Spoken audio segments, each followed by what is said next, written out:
13 जनवरी 2012 एक बेहद आलीशान क्रूज शिप इटली के तट से अपनी 7 दिन की समुद्री यात्रा पर निकलता है। लेकिन जानते हैं, कुछ ही घंटों में ये चमकचमाता सफर एक गहरे, ठंडे और बहुत ही खौफनाक हादसे में बदल जाता है। ये कहानी है कोस्टा कॉन्कॉर्डिया की और एक लीडर की उन गलतियों की जो हजारों जिंदगियों पर भारी पड़ गईं। अब इसके साइज का अंदाजा लगाना है तो बस इतना समझ लीजिए कि ये जहाज सिर्फ टाइटैनिक से बड़ा ही नहीं था, बल्कि उससे लगभग डबल लोगों को ले जा सकता था। सही मायनों में कहें तो एक तैरता हुआ शहर। और उस रात इसी तैरते हुए शहर में 4,252 लोग सवार थे, पैसेंजर्स और क्रू। वो सब एक शानदार छुट्टी की उम्मीद में थे, इस बात से बिल्कुल बेखबर कि उनकी जिंदगी एक शख्स के फैसले पर टिकने वाली है। तो सवाल यही उठता है कि सिर्फ 2.5 घंटे के सफर के बाद ये शानदार क्रूज $2 अरब की एक इंटरनेशनल तबाही में आखिर कैसे बदल गया। चलिए इस कहानी की परतों को एक एक करके खोलते हैं। इस पूरे हादसे की जड़ ना सिर्फ एक फैसले में छिपी है। एक ऐसा फैसला जो सेफ्टी के सारे नियमों को तोड़कर सिर्फ दिखावे के लिए लिया गया था। देखिए, ये कोई मामूली जहाज नहीं था, ये सच में एक तैरता हुआ महल था। सोचिए जरा, 4 स्विमिंग पूल, 13 बार, एक कैसीनो और यहां तक कि एक F1 रेसिंग सिमुलेटर भी। ये सब कुछ बस चंद घंटों में समंदर की गहराइयों में समाने वाला था। और इस तबाही की वजह बना ये करतब सेल बाय। ये एक तरह की अनऑफिशियल परंपरा है जिसमें जहाज किसी द्वीप के पास जाकर सलामी देता है। लेकिन कैप्टन फ्रांसिस्को शटीनो ने इस परंपरा को अपने ईगो को चमकाने का एक जरिया बना लिया। कैप्टन के फैसले की भयावहता इस तुलना से बिल्कुल साफ हो जाती है।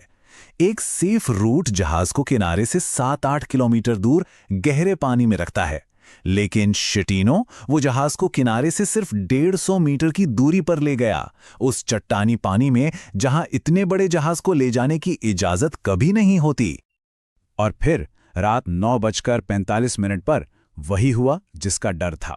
एक जोरदार गड़गड़ाहट के साथ जहाज पानी के नीचे छिपी एक बहुत बड़ी चट्टान से जा टकराया। सफर खत्म हो चुका था। टक्कर के बाद का जो अगला 1 घंटा था ना, वो सबसे कीमती था।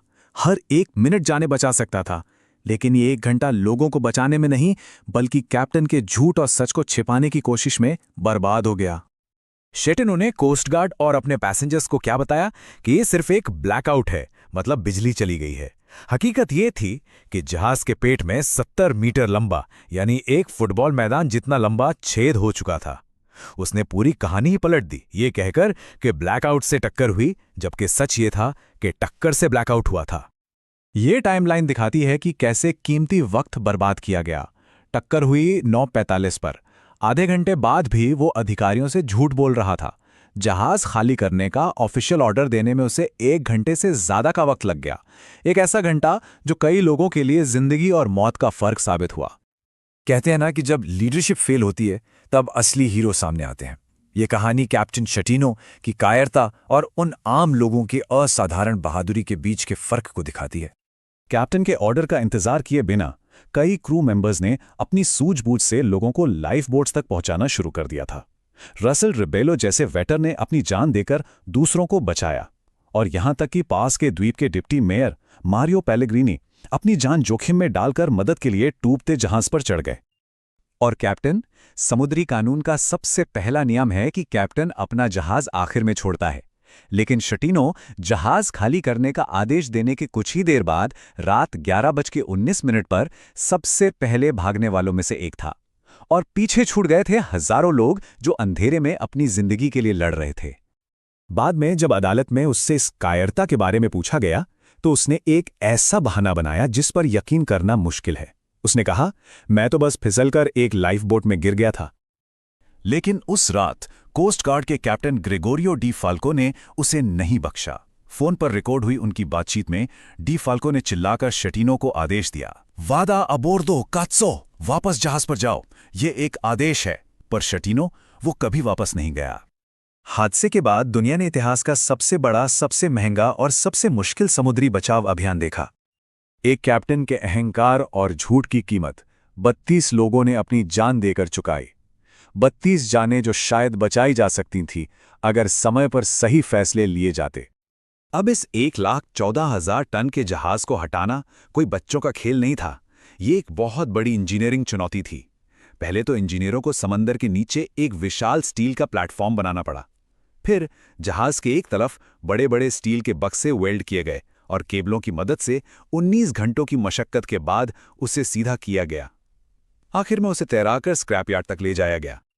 और इस हादसे का खर्चा वो भी होश उड़ा देने वाला था। इस जहाज को बनाने में लगे थे करीब $570 मिलियन, लेकिन सिर्फ उसे हटाने और पूरे हादसे का कुल खर्च $2 अरब तक पहुंच गया, यानी बनाने की लागत से 3 गुना से भी ज्यादा। आखिरकार सालों के कानूनी कार्यवाही के बाद इस तबाही के लिए जिम्मेदारी तय करने का वक्त आया। कैप्टन फ्रांसिस्को शेटिनो को कई आरोपों में दोषी पाया गया। इसमें 32 लोगों की गैर इरादतन हत्या, जहाज डुबाना और जहाज को लावारिस छोड़ने जैसे गंभीर आरोप शामिल थे। इन सभी अपराधों के लिए उसे 16 साल की जेल की सजा सुनाई गई, जो वो आज भी काट रहा है। कोस्टा कंकोर्डिया की कहानी हमें एक बहुत जरूरी सवाल पर लाके छोड़ती है। जब कोई लीडर अपनी गलती छिपाने के लिए झूठ का सहारा लेता है, तो उसकी असली कीमत कौन चुकाता है? क्या वो कीमत सिर्फ $2 अरब है, या फिर वो 32 जानें हैं जो हमेशा के लिए खो गईं? यह हादसा हमें याद दिलाता है कि लीडरशिप सिर्फ एक पद नहीं, बल्कि एक बहुत भारी जिम्मेदारी है।